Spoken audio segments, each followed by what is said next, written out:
விஜய் சேதுபதியை வச்சு எடுத்த மாமனிதன் தர்மதுரை அவ்வளவு போராட்டம். 2 காரணங்கள். முதல் படம் நான் கொடுத்த வாய்ப்பு, மற்ற எல்லா படமுமே விஜய் சேதுபதி. லக்ஷ்மி கேன்சர் கேர் புற்றுநோய்க்கான நம் பாரம்பரிய சித்த மருத்துவம் செஞ்சி தமிழகத்தில். டார்லிங் மொபைல் உலகின் சூப்பர் ஸ்டார் லேட்டஸ்ட் மொபைல் இப்போ லோயஸ்ட் EMI-ல. விஜய் சேதுபதி சார் வந்துட்டு அடுத்து ஒரு ரியாலிட்டி ஷோவில் வந்து களம் இறங்கி இருக்காரு. கமல் சார் பாட்டி இருக்காரு. அப்போ அடுத்து விஜய் சேதுபதி பண்ணுறது, விஜய் சேதுபதியை வச்சு எடுத்த மாமனிதன் தர்மதுரை அவ்வளவு போராட்டம். 2 காரணங்கள். முதல் படம் நான் கொடுத்த வாய்ப்பு, மற்ற எல்லா படமுமே விஜய் சேதுபதி. பிரச்சனை இப்போ என்னோடய படங்கள் நீங்கள் எல்லாமே எடுத்துக்கோங்களேன், எனக்கு இன்டர்வல் தான் பிரச்சனை. எனக்கு மனதளவில் ரொம்ப பாதிப்பு. ஏன்னா அது ரொம்ப நான் கஷ்டப்பட்டு எடுத்த ஒரு படம். அதுவும் இல்லாமல் படம் நல்லா இருக்குது. நடிகர்கள் வந்து பெருசாக மாற்றங்கள் தெரியல. இப்போ கூட ஒரு 10 நாளைக்கு முன்னாடி நான் பார்த்தேன். இப்போ வந்து அந்த படத்துக்கு ரொம்ப சின்ன லெவலில் தான் பிரச்சனை இருக்குது. அது என்னன்றதை பேசி அதை வெளியில் கொண்டு வந்தால் அது நல்லாயிருக்கும். கண்டிப்பாக அந்த படம் வெற்றி படமாகவும் இருக்கும். ஏன்னா அது விஜய் சேதுபதி அண்ட் விஷ்ணு விஷால் படம் நல்லா இன்ட்ரெஸ்டிங்காக இருக்குது. காதல் காயத்துக்கு மருந்தே காதல் தான். இன்றைக்கி அந்த படம் வந்து இன்டர்நேஷ்னல் ஃபிலிம் ஃபெஸ்டிவல்ஸ்லாம் நிறைய இப்போயும் போய்கிட்டு இருக்கு. அவங்கள கேலி பண்ணுறது, கிண்டல் பண்ணுறது, 40 நாள் தூக்கி வெளியில் வச்சிட்டோம், 50 நாள் ஷூட் பண்ணி வெளியில் வச்சோம்லாம் சொல்லவும் எனக்கு ரொம்ப அதிர்ச்சியாக இருக்குது. ஸோ அப்படிலாம் நான் இது வரைக்கும் நான் பண்ணதே கிடையாது. என்ன தேவையோ அதை மட்டும் தான் எடுப்பேன். சார், உங்களோட படங்களில் வந்து பெரிய பட்ஜெட்டோ இல்லை பெரிய செட்டோ வந்துட்டு நாங்கள் பார்த்ததே கிடையாது இது வரலுமே. எல்லாமே ரொம்ப இயற்கையாக, ரொம்ப இருக்கிற இடத்த வச்சு ரொம்ப ப்ராப்பராக வந்து நீங்கள் அதை யூட்டிலைஸ் பண்ணிகிட்டு இருக்கீங்கன்னு சொல்லலாம். அந்த பெரிய பட்ஜெட் பெரிய செட் அப்படின்றது வந்து அது வேண்டான பர்பஸாகவே ஒதுக்கி வச்சுருக்கீங்களா இல்லை ஏன்? இப்போ எனக்கு வந்து லொக்கேஷன் கிடையாது. மற்றவங்களுக்கு அது லொக்கேஷன், எனக்கு அது லொக்கேஷன் கிடையாது. அது கதைக்களம். இப்போ நீங்கள் ஒரு மேற்கு தொடர்ச்சி மலையை செட்டு போட முடியுமா? ஒரு பெரிய கம்மாயை செட்டு போட முடியுமா? ஒரு கடலை செட்டு போட முடியுமா? அப்போ இந்த பஞ்சபூதங்கள், இந்த இயற்கை நமக்கு கொடுத்துருக்கிற மிகப்பெரிய வரப்பிரசாதம். அது அந்த மிகப்பெரிய வரப்பிரசாதத்தை சந்தோஷமாக அந்த நிலத்தை, அந்த புவியியல் தன்மை, அந்த ஜியோகிரஃபியை வந்து காட்டுறதுல எனக்கு ஒரு பெரிய பேரின்பம் இருக்குது. அதை எப்படி காட்டணும் அப்படின்றதுக்கான தொடர்ந்து நான் அப்டேட் பண்ணிக்கிட்டே இருக்கேன். இப்போ வந்து ஏன் செட்டு போடணும் அப்படிங்கிற ஒரு நிலைமை ஏற்படுது. இப்போ ஹாலிவுட் படங்கள்லாம் வந்து ஹவாய் தீவில் தான் ஷூட் பண்ணுறாங்க. இப்போ நீங்கள் ஜுராசிக் பார்க் பார்த்துருப்பீங்க. அங்கே ஹவாய் தீவுன்னு ஒரு இடம் இருக்குது. அது ரியல் காடு. அது அங்கே அனிமல்ஸ்லாம் இல்லாமல் அதெல்லாம் எடுத்துகிட்டு பக்காவாக வேலி போட்டு ஒரு காடை மெயின்டைன் பண்ணுறாங்க அவங்க. ஆனால் அது உண்மையில் நீங்கள் உள்ளே போகும்போது ஒரு காட்டுக்குள்ளே போகிற மாதிரி ஒரு ஃபீலிங் நமக்கு ஏற்படும். ஸோ இங்கே அது மாதிரியான எதுவுமே கிடையாது. இங்கே அது மாதிரி ஸ்டுடியோஸே கிடையாது. ஒரு காட்டுக்கோ ஒரு இதுக்கோ ஒரு இயற்கைக்கோ ஒரு கிடையாது. எல்லாமே இங்கே செட்டு போட்டு எடுக்கணும். இப்போ பெரிய நடிகர்களை கூட்டிகிட்டு போய் அங்கே எடுக்கும்போது மக்களுடைய தொந்தரவு ஜாஸ்தியாக இருக்கும். அவங்க எல்லாம் ஷூட்டிங் வேடிக்கை பார்க்க வந்துடுவாங்க. நீங்கள் அவங்கள க்ரௌடை கிளியர் பண்ணி நீங்கள் படம் எடுக்க முடியாது. அது பெரிய டிஃபிகல்ட்டிஸ். ஸோ நான் எல்லாமே அப்கமிங் ஹீரோஸை இவங்களை வச்சு எடுக்கிறேன். இப்போ விஜய் சேதுபதியை வச்சு எடுத்த மாமனிதன் தர்மதுரை அவ்வளவு போராட்டம், அவ்வளவு கூட்டம். கேரளாலாம் அவ்வளோ கூட்டம் விஜய் சேதுபதி படத்துக்கு. நான் எல்லா க்யூவில் சுற்றி நிற்பாங்க. ஸோ அவ்வளோ தான் ஸ்ட்ரகிள் பண்ணி தான் நம்ம எடுத்தோம். பட் எனக்கு இப்போ இந்த படம் ரொம்ப ஈஸியாக இருந்துச்சு. ஏன்னா யோகி பாபு ஒருத்தர் தான் ஆர்டிஸ்ட்டு, மற்ற எல்லாமே அப்கமிங் ஆர்டிஸ்ட்டுகள். அதனால் எல்லாமே மக்களோட மக்களாக போய் ஜாலியாக அங்கே எடுத்துகிட்டு வந்துட்டோம். ஸோ அந்த மாதிரி எல்லாமே கிடைக்கிற அந்த இயற்கையை நம்ம ஃபிலிமுக்குள்ளே கொண்டு வரணும், நம்ம மண்ணை நம்ம காமிக்கணும், இந்த மக்களோட வாழ்க்கையை காமிக்கணும் அப்படிங்கிற ஒரு ஆர்வம். அந்த மாதிரி சினிமாவில் தான் நான் ட்ரெயின் ஆகி வந்திருக்கேன். சார், உங்களோட இதுவரையிலும் வந்த படங்களில் எல்லாத்துலேயுமே எடுத்துக்கிட்டால் நீங்கள் ஒரு ஹீரோ கூட வந்து அடுத்த முறை ஒர்க் பண்ணது அப்படின்னா விஜய் சேதுபதி அவர்கள் தான் அதிகபட்ச இடத்தை பிடிச்சிருக்காங்க. அதுக்கு உங்களுக்கு ஒரு காரணம் தோணிருக்கும்ல சார்? அடுத்தடுத்து திரும்பி அவர் கூடயே பண்ணுறோன்றதை தாண்டி இவர் தான் வேணும் அப்படின்றது ஒன்று தோணிருக்கும்ல, அது என்ன காரணமாக இருந்தது சார்? 2 காரணங்கள். ஒன்று, முதல் படம் நான் கொடுத்த வாய்ப்பு, மற்ற எல்லா படமுமே விஜய் சேதுபதி என்னை தேடி வந்து என்னை கூட்டிகிட்டு போய் பண்ண வச்ச படங்கள். Right sir. And Vijay Sethupathi sir வந்துட்டு அடுத்து ஒரு ரியாலிட்டி ஷோவில் வந்து களம் இறங்கியிருக்காரு. அதை பற்றி உங்களோட ஒப்பீனியன்? எல்லா பெரிய ஹீரோக்களும் பண்ணியிருக்காங்க. அதை கமல் சார் பண்ணியிருக்காரு. அப்போ அடுத்து விஜய் சேதுபதி பண்ணுறது அது ஒரு நல்ல விஷயமாக தான், மக்களை போய் சந்திக்கிறதுக்கான ஒரு விஷயமாக தான் இருக்குது. ஸோ அது வந்து ஒரு லைவ் ஷோ. அது அந்த ஷோவில் அந்த கமெண்ட்ரேட்டராக வந்து இருக்கிறது அப்படிங்கிறது, அதை பற்றி எனக்கு என்னன்னு தெரியல எனக்கு. பட் அது ஒரு மக்களை போய் சந்திக்கிறதுக்கான ஒரு ஒரு வாய்ப்பாக வாய்ப்பாக இருக்கும்னு நான் நம்புகிறேன் நான். ஓகே சார், உங்கள் படங்களில் பர்டிகுலராக நோட் பண்ண 2 விஷயங்கள் என்ன அப்படின்னா 2 படங்கள் தான் சார். ஒன்று காதலுக்காக காத்திருக்கிறது, இன்னொன்று காதல் இல்லைனாலும் கடந்து போகிறது. இந்த 2 விஷயங்கள் நான் நோட் பண்ணேன். ஃபஸ்ட்டு சொன்னது நீர்ப்பறவை. நீர்ப்பறவையில் அவங்களோட ஹஸ்பண்ட் வரமாட்டாருன்னு தெரிஞ்சும் அந்த காதலுக்காக காத்திருந்தாங்க. 2வது தர்மதுரை, அந்த காதல் போயிடுச்சு, அதை எப்படி கடந்து போகிறது அப்படின்றது அடுத்த ஒரு காதல். சரி, இது 2மே வந்து தொடர்ந்து அடுத்தடுத்த படங்கள். இதில் காத்திருக்கணுமா இல்லை கடந்து போகணுமா, எது ஒரிஜினல் வாழ்க்கையில் வந்து சூட் ஆகும் சார்? முதல்ல காத்திருந்தது கணவனுக்கு, 2வது வந்து கடந்து போனது வந்து கடந்து போகலை, இன்னொரு வாழ்க்கையை ஏற்றுக்கிட்டாப்புல. அது வந்து அந்த மறைஞ்சு போன அந்த காதலுக்கான மருந்தா, அந்த காதல் கொடுத்த காயத்துக்கு மருந்தா எடுத்துக்கலாமா? காதல் காயத்துக்கு மருந்தே காதல் தான். ஒரு உயிர் மேலே நம்ம அன்பு செலுத்தியிருக்கோம், நம்ம அன்பு செலுத்தின உயிர் நம்மளை விட்டு போயிருச்சு அப்படின்னா அந்த தவிக்கிற அன்பை வந்து இன்னொருத்தர் மேலே நம்ம செலுத்தும் பொழுது தான் அந்த காயத்திலேருந்து நம்ம வெளியில் வர முடியும். இந்த கதையில் என்னென்னா, குறிப்பாக தர்மதுரையில் அதுவும் காயம்பட்ட ஒரு உயிர், தமன்னா கேரக்டர், அதுவும் ஒரு காயம்பட்ட உயிர், அதுவும் தன்னோட ஃப்ரெண்டு கிளாஸ்மேட். அப்போ நம்மளோட கிளாஸ்மேட்டை வந்து பார்க்கும்போது அதை தான் வந்து தர்மன் கதாபாத்திரம் அந்த சொல்லும், உன்னை என்னோடய அன்பு செல்வியாக நான் பார்க்குறேன்னு சொல்லும். ஸோ என்னை விட்டு பிரிஞ்சு போன ஒரு உயிராக தான் உன்னை நான் பார்க்குறேன் அப்படின்னு சொல்லி தான் அதை ஏற்றுக்கிறது. ஸோ அதனால் காயம்பட்ட காதலுக்கு மருந்து காதல் தான், அன்பு செலுத்துறது தான். அண்ட் கண்ணை கலைமானி படத்தில் வந்து தமன்னா அவங்களோட மாமனார் வீட்டுக்கு வந்து பார்க்குறப்போ ஒரு டயலாக் அவர் சொல்லியிருப்பார் உதய் சார்கிட்ட, நல்லா சமைச்சு போடுற பொண்டாட்டி கிடைக்கிறதெல்லாம் வரோம் அப்படின்னு சொல்லுவார். எனக்கு என்ன தோணுச்சுன்னா, அப்போது என்ன மாதிரி கணவன் கிடைக்கிறது மனைவிக்கு வரமா இருக்கும் சார்? சமையலுக்கு உதவி செய்கிற கணவன் கிடைக்கிறது மனைவிக்கு உதவியாக இருக்கும், அல்லது கணவன் சமைக்கும்போது மனைவி வந்து உதவி செய்யணும். ஏன்னா ஸோ இப்போ 2 பேரும் சேர்ந்து தான் அந்த வேலையை செய்யணும். இது ஆணுக்கான வேலை, இது பெண்ணுக்கான வேலைன்னு பிரிக்கிறது இல்லை. அதனால தான் நீங்கள் பார்த்தீங்கன்னா அந்த படத்தில் அவர் வெளியில் போய் காய்கறி வாங்கிட்டு வருவார். நீங்கள் எப்போ முன்னாடியே சொல்லியிருக்கலாமேப்பா, நான் கறி எடுத்துகிட்டு பண்ணேப்பான்னு கேட்பார். ஸோ அதனால் வந்து ஏன்னா நம்ம ஊரில் வந்து என்னென்னா, பெரிய செஃப்பாக இருப்பார், வீட்டில் சமைக்க மாட்டார். பெரிய லாண்ட்ரி வச்சுருப்பார், வீட்டில் துவைக்க மாட்டார். ஏன்னா வீட்டில் அதை செய்கிறதுக்கு ஒருத்தங்க இருக்காங்க, அது வேலை ஜாப், அதனால் செய்கிறாரு. வீட்டில் வந்து அதை செய்ய மாட்டார் அவர். இங்கே அப்படி கிடையாது. ஒருத்தர் வீட்டை பெருக்குனா ஒருத்தர் வீட்டை துடைக்க வேண்டியது தான். சரிங்களா? அது வந்து இது வந்து எப்படின்னா வந்து உங்களுக்கு வந்து 2 பேருக்குமான அந்த மியூச்சுவல் அண்டர்ஸ்டாண்டிங்கில் இது உருவாகிறது. உங்களோட கதாநாயகர்கள் எல்லாரையுமே வந்துட்டு உங்கள் படத்துக்கான நாயகர்களாக நீங்கள் மாற்றிடுறீங்க. அந்த கதை பார்க்கும்போது எங்களுக்கு உங்களோட கதையில் இருக்கிற கதாபாத்திரம் தான் தெரியுறாங்களே தவிர அவங்க அதுக்கு முன்னாடி பண்ண படங்களோ கதாபாத்திரங்களோ மைண்டுக்கு வரதே இல்லை. அந்தளவுக்கு வந்து கம்ப்ளீட்டாக உள்ளே கொண்டு வந்துடுறீங்க. அப்படி உள்ளே கொண்டு வரத்துக்கு நீங்கள் என்ன சார் பண்ணுறீங்க? இப்போ உதயநிதி சார் கண்ணை கலைமானி நடித்தார், அதுக்கு முன்னாடி நிறைய ஸ்டைலிஷான படங்கள் நடிச்சிருக்காரு. கரெக்டாக அந்த கதாபாத்திரத்துக்குள்ளே கொண்டு வரத்துக்கு என்ன சேஞ்சஸ் தேவைப்பட்டது அவருக்கு? இப்போ உதய் சார் எடுத்தப்பட்டது வந்து அதில் வந்து ஒரு அக்ரிகல்ச்சர் படித்த ஒருத்தர், அவர் அந்த ஊரில் இருக்கார், அந்த விவசாய வேலைகள் செய்கிறாரு. நான் வந்து அவர் இயல்பாக இருந்தாலே போதும்னு எனக்கு பட்டுச்சு. ஸோ அந்த காஸ்டியூம்ஸ் எடுத்து பார்த்தாரு, இதான் காஸ்டியூமான்னு பார்த்தாரு. ஏன்னா அந்த கைலி, அந்த வேஷ்டி இதெல்லாம் வந்து தலைப்பழம் கட்ட விட்டோம், மண்புழுவெலாம் அழுனார். ஸோ ஒரு இயல்பான ஒரு கதாநாயகனா இன்றைக்கி அந்த படம் வந்து இன்டர்நேஷ்னல் ஃபிலிம் ஃபெஸ்டிவல்ஸ்லாம் நிறைய இப்போயும் போய்கிட்டுருக்கு. இப்போயும் அந்த படத்தை கேட்டு வாங்கி ஏதோ ஒரு ஊரில் பார்த்துக்கிட்டு தான் இருக்காங்க.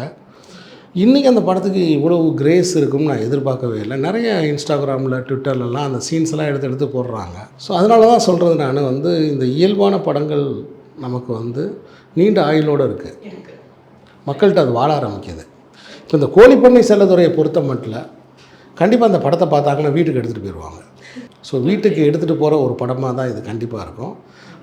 அப்புறம் யதார்த்த படங்கள்னாலே இங்கே எல்லாருக்கும் ஒரு பொதுவான ஒரு கொஸ்டின்ஸ் இருக்குது. இந்த அவார்ட் வின்னிங் மூவிஸ்னால ஒரு அலர்ஜி இருக்குது. ஸோ என்னென்னா வந்து அது சுவாரஸ்யம் இல்லாத படங்களாக இருக்கும் அப்படின்னா அது கிடையாது. நான் எடுக்கிறது மிடில் சினிமா தான். நீங்கள் ஒரு கமர்ஷியல் சினிமாவில் என்னென்னலாம் இருக்கோ அதெல்லாம் வேறு வடிவத்தில் இதில் இருக்குது, பாடல்கள் இருக்குது. ஸோ இந்த படத்தில் பார்த்திங்கன்னா பாட்டுன்னு பார்த்தீங்கன்னா ஒரு 5 பாட்டு இருக்குது. டிரான்ஸெண்டர்ஸ் பற்றி இந்த படத்தில் ஒரு பாட்டு இருக்குது. ஏன்னா பொதுவாகவே சினிமாவில் அல்லது சமூகத்தில் வந்து திருநங்கைகள் அப்படின்னாலே அவங்க கேலிக்குரியவங்க, அவங்கள கேலி பண்ணுறது, கிண்டல் பண்ணுறது, இது மாதிரி இதான் விஷயங்கள் தான் போயிட்டுருக்கு. ஸோ இந்த படத்தில் அவங்கள பெருமைப்படுத்தும் விதமாக அவங்க யாருன்னு சொல்கிறது மாதிரி ஒரு ப்ராக்ரெசிவான ஒரு பாட்டு ஒன்று இருக்குது, டிரான்ஸ்ஜெண்டர். ஓகே சார், நீங்கள் ப்ரெஸ் மீட்டில் சொல்லியிருந்தீங்க ஒரு சினிமா அப்படின்றதுக்கு வந்துட்டு இன்டர்வல் வரவே கூடாது, இன்டர்வல் இருக்கக்கூடாது அப்படின்னு சொல்லியிருந்தீங்க. இந்த படத்தில் இன்டர்வல் இருக்கா சார்? இந்த படத்தில் இன்டர்வல் இருக்குது. இப்போ நான் சொல்ல வர்றது என்னென்னா, மெயினாக வந்து இப்போ நீங்கள் உங்களுக்கு ஏதாவது ஒரு ஹாலிவுட் டைரக்டர் சொல்லுங்கள், ஃபாரின் டைரக்டர் யாராவது ஒருத்தர் சொல்லுங்கள், அவரோட படத்தை வந்து ஒரு 3/4 மணி நேரம் அப்படி ஓட விட்டு டக்குன்னு நிப்பாட்டி இன்டர்வல் போடுங்களேன். ஒரு கனெக்டிவிட்டி மிஸ் ஆகும். கனெக்டிவிட்டி ப்ளஸ் அதே சமயத்தில் வந்து இதுக்கு முன்னாடி என்ன எதை நோக்கி அந்த படம் கதை வந்துச்சுன்றதை கண்டுபிடிக்க முடியாது. இது இந்த யதார்த்த படங்களுக்கு, வாழ்வியல் படங்களுக்கு ரொம்ப முக்கியமான ஒரு பிரச்சனை இது. இப்போ என்னோடய படங்கள் நீங்கள் எல்லாமே எடுத்துக்கோங்களேன், எனக்கு இன்டர்வல் தான் பிரச்சனை. நீங்கள் இன்டர்வல் இல்லாமல் அடுத்த ஒரு படம் எப்போ என்ன காரணம்னா, இது வந்து 2 எபிசோடா. இப்போ நீங்கள் இன்டர்வல் இல்லைன்னா உங்களுக்கு ஏன்னா 1.5 மணி நேரம் வந்துடும் படம் வந்து 1.5 மணி நேரத்துக்கு வந்துடும். தேவையில்லாத விஷயங்கள் கதையை தவிர வேறு எதுவுமே இருக்காது. 1.5 மணி நேரத்துக்கு வந்துடும் படம். அதிகபட்சம் போனால் 1.25 மணி நேரம் வரும், அதுக்கு மேலே வராது. ஒரே ஸ்ட்ரெச்சாக அந்த படம் முடிஞ்சிடும். 2வது தியேட்டரில் கரண்ட் செலவு மிச்சம், இன்னொரு ஷோ எக்ஸ்ட்ரா போடலாம். இப்போ இது ஒரே ஒரு கேள்வி இருக்குது, ஏன்னா அங்கே பாப்கார்ன் இந்த சமாச்சாரங்கள்லாம் அந்த கேண்டீன் கொஞ்சம் பாதிக்கப்படும். அது ஆட்டோமேட்டிக்காக நல்லா நடக்கும், ஏன்னா போகும்போது வாங்கிட்டு போயிடுவாங்க. இப்போ ரொம்ப யாருக்காவது இயற்கையான பிரச்சனைகள் இருந்துச்சுன்னா அவங்க இடையில ஒரு 5-2 நிமிஷம் வந்துட்டு உள்ளே போகிறாங்க, அவ்வளோதான். பட் உலக நாடுகள் எல்லாத்துலேயும், சிங்கப்பூர், மலேசியாவில் முதற்கொண்டு இன்டர்வல் கிடையாது, மலேசியாவில் இன்டர்வல் கிடையாது. அப்போ வெளிநாடுகள் எல்லாத்துலேயுமே இன்டர்வல் இல்லாமல் தான் ஒரு படத்தை பார்க்குறாங்க. அப்போ நம்முடைய முழு கவனமும் ஒரு படத்தை நோக்கி இருக்கும், ஒரு முழுமையான ஒரு அனுபவம் நமக்கு கிடைக்கும்ன்றக்காண்டி தான் நான் அதை சொன்னனே ஒழிய வேறு எதுவும் கிடையாது. அந்த இடம் பொருள் ஏவல் அப்படின்றது இவ்வளோ நாளாக வந்து தாமதமாகி போகிறதுக்கான காரணம் இல்லை, அதனால் பாதிப்பு எவ்வளோ இருக்குது சார்? எனக்கு மனதளவில் ரொம்ப பாதிப்புமா. ஏன்னா அது ரொம்ப நான் கஷ்டப்பட்டு எடுத்த ஒரு படம். அது இல்லாமல் படம் நல்லா இருக்குது. இப்போவும் வந்து அந்த படம் பார்த்தா ஃப்ரெஷ்ஷாக இருக்குது. நடிகர்கள் வந்து பெருசாக மாற்றங்கள் தெரியல. இப்போ கூட ஒரு 10 நாளைக்கு முன்னாடி நான் பார்த்தேன். ஸோ இப்போ வந்து அந்த படத்துக்கு ரொம்ப சின்ன லெவலில் தான் பிரச்சனை இருக்குது, பெரிய பிரச்சனைலாம் கிடையாது. எல்லாத்தையும் அவங்க சார்ட் அவுட் பண்ணிட்டாங்க. திருப்பதி பிரதர்ஸ் வந்து எல்லாத்தையுமே சார்ட் அவுட் பண்ணிட்டாங்க. வெளியில் வேணால் தேவையில்லாத காசிப்ஸ் நிறையா இருக்கும், அதை பற்றி எனக்கு தெரியலை. ஆனால் அந்த படத்தில் சின்ன பிரச்சனை தான் இருக்குது. இது யாரோ ஒருத்தர் முன் வந்து அந்த படத்தை வெளியே கொண்டு வந்தால் நல்லாயிருக்கும். ஏதாவது ஒரு பெரிய நிறுவனம் அது என்னன்றதை பேசி அதை வெளியில் கொண்டு வந்தால் அது நல்லாயிருக்கும். கண்டிப்பாக அந்த படம் வெற்றி படமாகவும் இருக்கும். ஏன்னா அது விஜய் சேதுபதி அண்ட் விஷ்ணு விஷால் 2 வருஷம் படம் நல்லா இன்ட்ரெஸ்டிங்காக இருக்குது, ரொம்ப இன்ட்ரெஸ்டிங்கான ஒரு படமாக இருக்குது. நான் நம்புகிறேன் உங்கள்கிட்ட பேசின ஒரு நேரம் அந்த படம் வரட்டும். கண்டிப்பாக சார், நாங்களும் அந்த படத்துக்காகவும் வெயிட் பண்ணுறோம். கோழிப்பண்ணை செல்லதுரை அந்த ஒரு டைட்டிலுக்கான மேஜர் ரீசன் என்ன சார்? ஆக்சுவலாக வந்து ஃபஸ்ட்டு நான் செல்லத்துறை தான் தலைப்பு வச்சேன். செல்லத்துறை தான் தலைப்பு வச்சோம். இன்னும் கொஞ்சம் ஒரு எக்ஸ்ட்ரா இருந்தால் நல்லா இருக்குமே அப்படின்னு வரும்போது, ஒரு கேரக்டரை டிஃபைன் பண்ணுறதுக்கு, ஒரு கதையை அடையாளப்படுத்துறதுக்கு, ஒரு கதையை மக்களோட கொண்டு போய் சேர்க்குறதுக்கு அந்த கோழி பண்ணைன்ற வார்த்தை வந்து தேவைப்பட்டுச்சு. அப்புறம் கதாநாயகன் வந்து கதையில் வந்து சின்ன வயசில் கோழி பண்ணையில் வேலை செய்கிற மாதிரியான ஒரு சூழல் உருவாகிறது. ஒரு கோழிப்பண்ணை செல்லதுரை அப்படின்னு வச்சுருவோம். அவனோட அந்த கதையில் வந்து அவனுக்கு ஒரு வாழ்நாள் ஆசைகளில் ஒன்று வந்து ஒரு கோழி பண்ணை வாங்கணும். அதனால் ஒரு கோழிப்பண்ணை செல்லதுரை அப்படின்னு இதை நம்ம பண்ணோம். புதுமுகமான ஏகன் அவர்களை நீங்கள் வந்து இந்த படம் மூலமாக இன்ட்ரடியூஸ் பண்ணியிருக்கீங்க சார். அவர் கூட யோகி பாபு அவர்கள் இந்த படத்தில் ட்ராவல் பண்ணணும் அப்படின்றதுக்கான காரணம் என்னவாக இருந்தது சார்? இந்த கதையில் ஒரு பெரியசாமின்னு ஒரு கேரக்டர் இருக்குது, அவருக்கு யாருமே கிடையாது. இந்த கதையோட அடிநாதமே வந்து என்னென்னா, கைவிடப்பட்ட 2 குழந்தைகள் எப்படி ஆளாகி வந்தாங்கன்றதான். ஸோ இந்த மனித வாழ்க்கையில் வந்து யாருமே கைவிடப்படுறது கிடையாது, யாருமே நிராகரிக்கப்படுறது கிடையாது. அப்படி யாராவது நிராகரித்தா இந்த பிரபஞ்சம் அவர்களை வந்து தாங்கி பிடிக்கும். ஏன்னா எல்லாமே இந்த பிளானெட்டில் உயிரோடு இருக்கிற மனிதர்கள். ஸோ இந்த இயற்கை, இந்த பிளானெட் கைவிடாது. இப்போ இயற்கை பிளானெட்னா என்ன சொல்ல வர்றீங்க நீங்கள்? இந்த பிரபஞ்சம் ஏதோ ஒரு ரூபத்தில், மனிதர்கள் ரூபத்தில் நமக்கு வந்து கை கொடுக்கும். ஸோ ஒரு மனுஷன் ஒருத்தர் இருந்தாலே, 2 மனுஷர்கள் இருந்தாலே ஒரு மனுஷனை கை கொடுப்பான். ஸோ அப்போ யாருமே அனாதைகள் இந்த உலகத்தில் கிடையாது. அப்படி கைவிட்டப்பட்ட 2 குழந்தைகளை வந்து யோகி பாபு மாதிரி ஒருத்தர் வந்து கைப்பிடிக்கிறார். ஆனால் அவருக்கும் யாருமே கிடையாது இந்த கதையில். அந்த குழந்தைகளை வளர்த்து ஆளாக்குற பொறுப்பு வந்து அவருக்கு இருக்குது கதையில். அப்போ ஒரு கதைக்கு ஒரு பில்லராக ஒரு ஆள் வேணும். ஒரு கொஞ்சம் காமெடி, இந்த ஏரியா நகைச்சுவை, இதெல்லாம் தாண்டி இதை 2ஐயும் பேலன்ஸ் பண்ணக்கூடிய ஒரு கதாபாத்திரமாக இதை பேலன்ஸ் பண்ணக்கூடிய ஒரு எமோஷ்னலான சில இடங்களெல்லாம் வந்து கையாளக்கூடிய ஒரு தெளிவான ஒரு நடிகர் வேணும். இன்னும் சொல்லப்போனால் வசனங்களை பேசுகிறதுக்கு நமக்கு நிறைய நடிகர்கள் இருக்காங்க. ஆனால் மௌனங்களை பேசுகிறதுக்கு நடிகர்கள் வேணும் இல்லையா? அப்படி இந்த கதையில் மௌனங்களை அவர் பேசியிருக்கார். ஸோ அதுக்கு எனக்கு யோகி பாபு.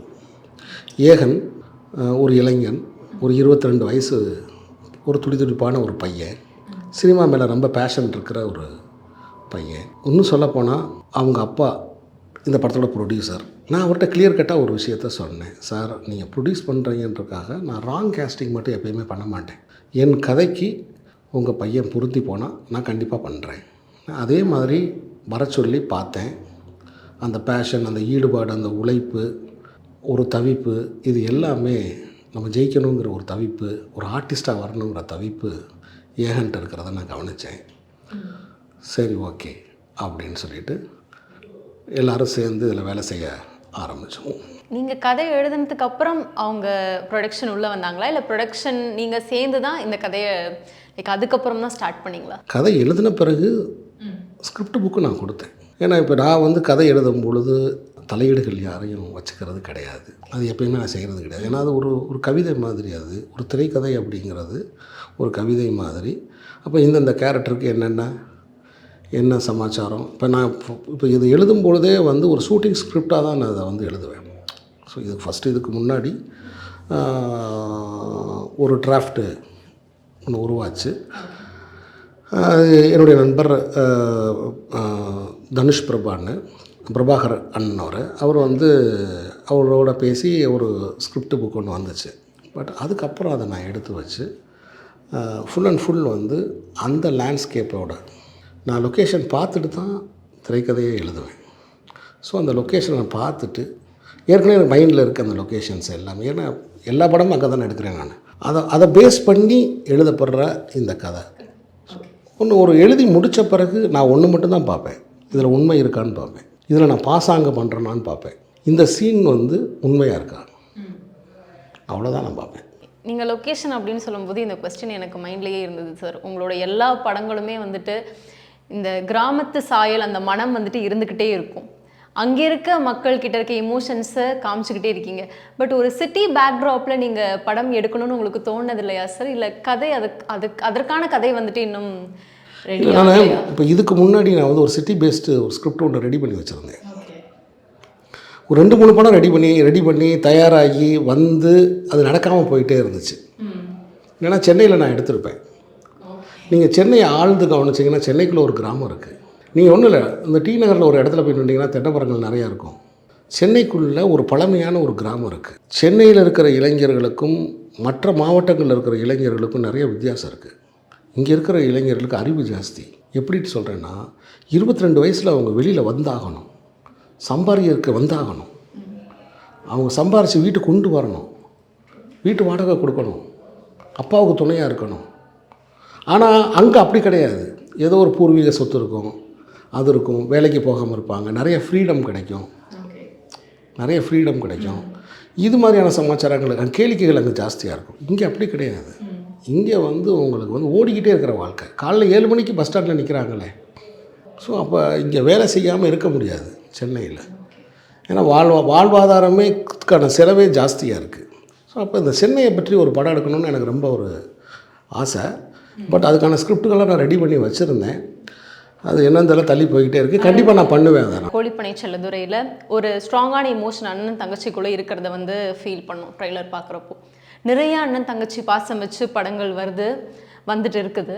இதில் பர்டிகுலராக எந்த மாதிரி வந்துட்டு டிஃப்ரெண்ட்டாக இருக்கும் அப்படின்னு எதிர்பார்க்கலாம் சார்? உணர்ச்சிகள் எல்லாமே உலக பொதுமறை. இப்போ மேற்கத்திய வாழ்க்கையில் வேணால் அண்ணன் தங்கைக்கான பாண்டிங் குறைவாக இருக்கலாம். அங்கே அப்பா பையனுக்கான பாண்டிங், அப்பா மகளுக்கான பாண்டிங் அங்கே ஜாஸ்தி. ஆனால் நம்ம ஊரில், நம்ம கல்ச்சரில், நம்ம கலாச்சாரத்தில் அண்ணன்றவன் தாய் மாமன். தாய் மாமன்னா தாய். ஒரு தங்கைக்கு ஒரு அண்ணன் மட்டும் கிடையாது, அவளுக்கு பிறக்க போகிற குழந்தைகளுக்கும் அவன் பாதுகாப்பாக நிற்கணும். அப்போ இங்கே அண்ணன் தம்பி அப்படிங்கிற இந்த உறவு இருக்குது பார்த்தீங்களா, இது லைஃப் லாங்காக காலத்துக்கும் இருக்க போகிற ஒரு உறவு. ஸோ தன்னோட சொந்த தங்கச்சிக்காக எல்லா சொத்தையும் கொடுத்த அண்ணங்க இங்கே இருக்காங்க. அதேமாதிரி தங்கச்சி ஒரு எக்ஸ்டென்ட் மீறி தன் கணவரையும் மீறி அண்ணனுக்கு சப்போர்ட் பண்ண தங்கச்சிகள் நிறைய இங்கே இருக்காங்க. ஸோ என்னதான் அவங்க கல்யாணம் பண்ணி போனாலும் இந்த அண்ணன் தங்கச்சி உறவு, இந்த பாசம் மட்டும் கடைசி வரைக்கும் தமிழ் சூழலில் நீர்த்து போனது கிடையாது. ஸோ அப்படி இந்த படத்தில் அந்த செல்லதுரைன்ற அந்த கதாபாத்திரம், அதோடைய தியாகம் இந்த படம் முழுக்க நிறைஞ்சிருக்கு. யோகி பாபு சாருக்கு நிறைய இமோஷன்ஸ் இருக்குது. அதை அவர் மௌனத்திலேயே பேசியிருக்காரு, நிறைய விஷயங்கள் கன்வே பண்ணியிருக்காரு அப்படின்னு சொல்லிட்டீங்க. நீங்கள் டைரக்ட் பண்ணும்போது ஸ்பாட்டில் மெய்சிலிர்த்த விஷயங்கள்னு ஏதாவது இருக்கா சரி? ஏதாவது ஒரு டேக் எடுக்கும்போது இல்லை, ஒரு சீக்வன்ஸு, ஒரு சீன்லலாம் இதுதான் சீன்னு சொல்லிட்டேன். அப்புறம் ஏகன்ட்ட இதுதான் சீனு, இதுதான் சுச்சுவேஷன், இந்த அளவுக்கு பேசினா போதும், இந்த அளவு மட்டும் நீங்கள் பேசினா போதும், இது போதும். நான் பெரும்பாலும் எது செய்யக்கூடாதுங்கிறத சொல்லிடுவேன். நான் இந்த படத்தை முடிச்சுட்டு போகும்போது இந்த படத்தில் பணியாற்றின புது நடிகர்கள் ஏகன் உள்பட மற்ற எல்லாரையுமே நான் கூப்பிட்டு சொன்னது என்னென்னா, நான் எதை செய்யக்கூடாதுன்னு சொன்னனோ அதை நீங்கள் எப்பயுமே செய்யாதீங்க. ஒரு நடிகர்கிட்ட இருக்கக்கூடிய மிகச்சிறந்த பகுதி இருக்கு இல்லையா, அதை மட்டும் நான் எடுப்பேன். ஸோ என்ன ஷூட் பண்ணமோ அது 95% படத்தில் இருக்குது. 40 நாள் தூக்கி வெளியில் வச்சிட்டோம், 50 நாள் ஷூட் பண்ணி வெளியில் வச்சோம்லாம் சொல்லவும் எனக்கு ரொம்ப அதிர்ச்சியாக இருக்குது. ஸோ அப்படியெல்லாம் நான் இது வரைக்கும் நான் பண்ணதே கிடையாது. என்ன தேவையோ அதை மட்டும் தான் எடுப்பேன். கோழிப்பண்ணை செல்லதுரை நீங்கள் சொன்ன மாதிரி அந்த ஒரு புதுமையான காம்போ யோகி பாபு அவர்களோட அந்த இமோஷனல் பேலன்ஸ் எல்லாம் பார்க்குறதுக்கு நாங்களும் ரெடியாக இருக்கோம். So all the best to the team. Thank you. Thank you.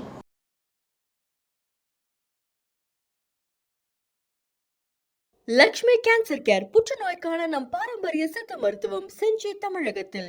Darling mobile உலகின் சூப்பர் ஸ்டார் லேட்டஸ்ட் மொபைல் இப்போ லோயஸ்ட் EMI.